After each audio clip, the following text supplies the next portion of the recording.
आज हम लोग कारक प्रकरण का पाठ जहाँ तक पढ़े थे उससे आगे बढ़ाते हैं। आज के पाठ का पहला जो महत्वपूर्ण बिंदु है, जो मुख्य पाठ है, वो है करण कारक। कर्ता कारक हम लोगों ने पढ़ लिया, कर्म कारक भी पिछली कक्षा में हम लोगों ने पढ़ लिया।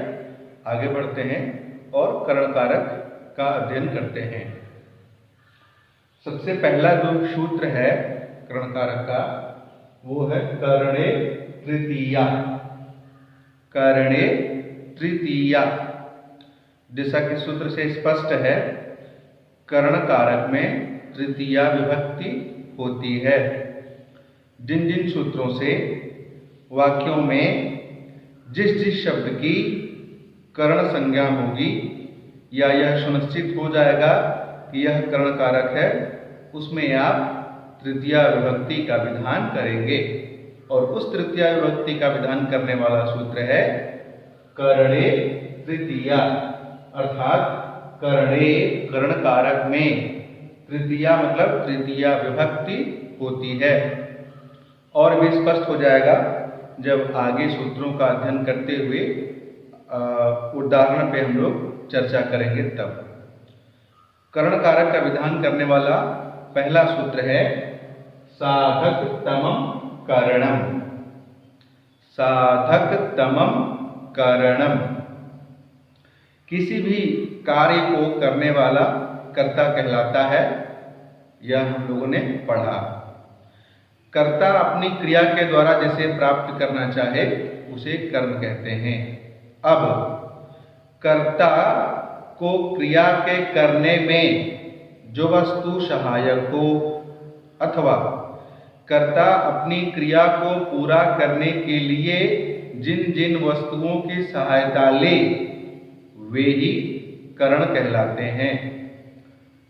साधक अर्थात साधन, हेल्प करने वाला, मदद करने वाला, करणम करण कहलाता है। लेकिन सूत्र में एक शब्द है यहाँ भी तमम। साधक तमम, तमम का क्या मतलब है? तो सहायक ही सिर्फ नहीं होना चाहिए, अत्यंत सहायक होना चाहिए। क्रिया की समाप्ति में, क्रिया की पूर्ति में सहायक तो बहुत सारी चीजें हो सकती हैं, लेकिन जो अत्यंत सहायक होगा वही करणम, करण कहलाएगा। इस बात का विशेष ध्यान रखिएगा। सूत्र का अर्थ एक बार और देखिए, क्रिया की पूर्ति में जो वस्तु अत्यंत सहायक हो वही करण कहलाता है। साधक तमम करणम। उदाहरण से वस्तु स्थिति और भी स्पष्ट करते हैं। इसका उदाहरण है रामः बाणेन रावणम हतवान। राम ने बाण से रावण को मारा। इस वाक्य में क्रिया क्या है? मारना। कौन मार रहा है? राम। राम क्या हुए? कर्ता। किसको मार रहे हैं? रावण को। रावण क्या हो गया? कर्म। अब किससे मार रहे हैं? रावण के वध करने में सहायक क्या है? बाण। इसीलिए बाण हो गया करण और बाण में हो गई तृतीया विभक्ति। रामः कर्ता है, प्रथमा विभक्ति। बाण करण है क्योंकि यह सहायक है, इसीलिए तृतीया विभक्ति बाणेन। रावणम रावण को, हतवान मारा। इस वाक्य में बाण करण है क्योंकि मारना क्रिया के प्रति बाण सहायक है। अब तम का विश्लेषण करिए कि बाण ही क्यों सहायक है? रावण को मरने में या मारने में धनुष, वह भी तो सहायक है। राम के अंदर रावण को मारने की इच्छा शक्ति, वो भी तो सहायक है। बिना इच्छा शक्ति के रावण का वध वो नहीं करते। तो और परिस्थितियां, वातावरण जिससे कि रावण का वध हुआ, ये सभी चीजें सहायक हैं।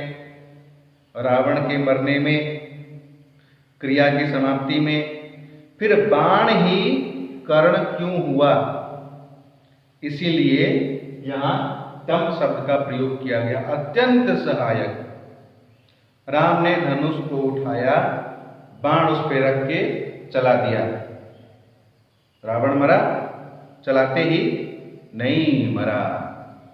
राम का व्यापार वहीं समाप्त हो गया, धनुष का व्यापार वहीं समाप्त हो गया, बाण छोड़ते ही। अब बाण चला, बाण का व्यापार, बाण की क्रिया अब प्रारंभ हुई। बाण चला और जा करके रावण के शरीर में प्रवेश किया।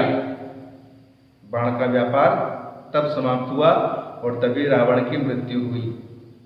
तो इसीलिए तम शब्द का प्रयोग किया गया है कि क्रिया की पूर्ति में सहायक बहुत सारी चीजें हो सकती हैं, लेकिन जो अत्यंत सहायक होंगे उन्हें ही कर्ण कहा जाएगा।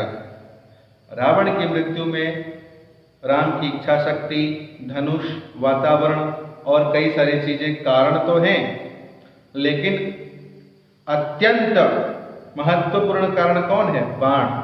बाण का जब व्यापार शुरू हुआ और जैसे ही बाण का व्यापार खत्म हुआ वैसे ही रावण की मृत्यु हुई। इसीलिए इस बात का ध्यान रखिएगा कि क्रिया के पूर्ति में या समाप्ति में जो अत्यंत सहायक हो उसे ही कर्णकारक कहते हैं और उसमें तृतीया विभक्ति होती है। ये एक एग्जाम्पल का हम लोगों ने विश्लेषण किया। कुछ और एग्जाम्पल, जैसे राम साइकिल से विद्यालय जाता है। यहाँ पर क्रिया क्या है? जाना। कौन जा रहा है? राम, कर्ता। कहाँ जा रहा है? विद्यालय, कर्म। साइकिल से जाना क्रिया में संसाधन क्या है? साधकतम क्या है? साइकिल। इसीलिए उसमें तृतीया विभक्ति हो जाएगी, वो कर्ण है। रामः द्विचक्रिका, साइकिल का संस्कृत होता है द्विचक्रिका, और उसमें तृतीया करिएगा तो द्विचक्रिकया। लता द्विचक्रिका, स्त्रीलिंग तो लतया द्विचक्रिकया। रामः द्विचक्रिकया विद्यालयं गच्छति, ऐसा बनेगा। विद्यार्थी पुस्तक से पढ़ते हैं या विद्यार्थी कलम से लिखते हैं। यहाँ पर लिखना क्रिया में सहायक कौन है? कलम। विद्यार्थी लेखन्या लिखति, लेखन्या लेखनी होता है कलम शब्द का संस्कृत। तृतीया एक वचन में लेखन्या, क्योंकि कलम लेखनी सहायक है, कर्ण है, तृतीया विभक्ति हो जाएगी। मैं आंखों से फूल को देखता हूं। इस वाक्य में देखना क्रिया में सहायक क्या है? आंखें। आंख क्या हो जाएगा? कर्ण। अहम नेत्राभ्याम, तृतीया विभक्ति, नेत्र कर्ण, इसीलिए नेत्राभ्याम क्यों हुआ? नेत्रेण एक वचन, नेत्राभ्याम द्विवचन। चूंकि आंखें दो है इसलिए द्विवचन का प्रयोग हो रहा है। अहम नेत्राभ्याम पुष्पम पश्यामि, मैं आंखों से फूल देखता हूं। तुम हाथ से खाते हो, तुम हाथ से खाते हो। इस वाक्य में खाना क्रिया में सहायक क्या है? हाथ। हस्तः तो त्वम हस्तेन, तृतीया कर्ण, त्वम हस्तेन खादसि। तो इस प्रकार क्रिया की पूर्ति में या समाप्ति में जो अत्यंत सहायक हो वही कर्णकारक माना जाएगा और उसमें तृतीया विभक्ति का विधान होगा। आगे बढ़ते हैं, दूसरे सूत्र का विश्लेषण करते हैं। येनांग विकारः, दूसरा सूत्र येनांग विकारः। विकार मतलब दोष। येन अंगेन विकारः उत्पन्नः भवति, जिस अंग से शरीर में जिस अंग से विकार उत्पन्न होता है उस अंग में भी तृतीया विभक्ति होगी, अर्थात उस अंग की कर्ण संज्ञा, उसमें भी तृतीया विभक्ति होगी। सूत्र का और एक बार अर्थ अच्छे से देखिए। येन अंग विकार, येन जिस अंग के द्वारा विकार उत्पन्न हो, कोई दोष परिलक्षित हो रहा हो, उस अंग विशेष में, उस अंग में भी तृतीया विभक्ति हो जाएगी। जैसे आंखों से काना, तो व्यक्ति काना है, उसमें कारण क्या है? आंखें, और आंख उसके शरीर का एक अंग है, इसीलिए आंख में तृतीया विभक्ति हो जाएगी, क्योंकि उसके काना होने में आंख कारण है। अक्षणा काणा, आंखों से काना, आंख कारण है कानेपन के लिए। आंख शरीर का एक अंग है, एक अवयव है। यह सूत्र केवल शरीर के अवयवों में ही लागू होगा। किसी भी अंग के द्वारा शरीर में अगर विकार उत्पन्न हुआ हो तो उस अंग में तृतीया विभक्ति करनी है। अक्षणा काना, आंखों से काना। पादेन खंजः, खंजः मतलब लंगड़ा। लंगड़ा होने में क्या कारण हो सकता है? पैर, चाहे जिस भी तरीके से नष्ट हुआ हो। तो पादेन, पैरों के कारण, खंजः लंगड़ा। तो पाद मतलब पैर, कर्ण है, उसमें हो गई तृतीया विभक्ति, तो पादेन खंजः, पैरों से लंगड़ा। और कुछ एग्जाम्पल और देख लीजिए। कानों से बहरा, तो बहरेपन के पीछे कारण क्या है? कान, वो शरीर का एक अंग है, तो वहां पर भी तृतीया विभक्ति हो जाएगी। आप बनाइए अनुवाद। कान से बहरा, बहरा का होता है संस्कृत बधिरः, कान का कर्णम, तृतीया कर दीजिए कर्णेन, क्योंकि कान के कारण ही बधिरा है, बहरा है, उसमें भी तृतीया, कर्णेन बधिरः, कान से बहरा। तो इस प्रकार समेकित रूप में सूत्र का अर्थ समझिए कि जिस अंग से शरीर में विकार उत्पन्न हुआ हो उस अंग में तृतीया विभक्ति हो जाएगी। जैसे अक्षणा काना, आंखों से काना, कर्णेन बधिरः, कान से बहरा, और पादेन खंजः, पैर से लंगड़ा। ये हो गया। अब आगे बढ़ते हैं, अगला सूत्र। सहयुक्ते अप्रधाने, सहयुक्ते प्रधाने, ये जो चिन्ह आपको यहाँ दिखाई दिया या दिखाई दे रहा है, उसके बारे में आपके मन में कभी प्रश्न आया कि ऐसा चिन्ह हमें क्यों दिखाई देता है? इस चिन्ह का क्या मतलब है? इस चिन्ह का मतलब है कि यहाँ पर पहले अ था, पूर्व रूप संधि में यह अ अपने पूर्व वाले स्वर में जाके मिल जाता है, इसीलिए उसके जगह पर उसको बताने के लिए इस चिन्ह को दिया जाता है, और इस चिन्ह का नाम है अवग्रह। अवग्रह, यह चिन्ह आपको ये बताता है कि यहाँ पर पहले अ था। इसका ये मतलब नहीं है कि इसको बोल दीजिए, आप बोलना नहीं है। सहयुक्ते प्रधाने, ये उच्चारण एकदम शुद्ध है।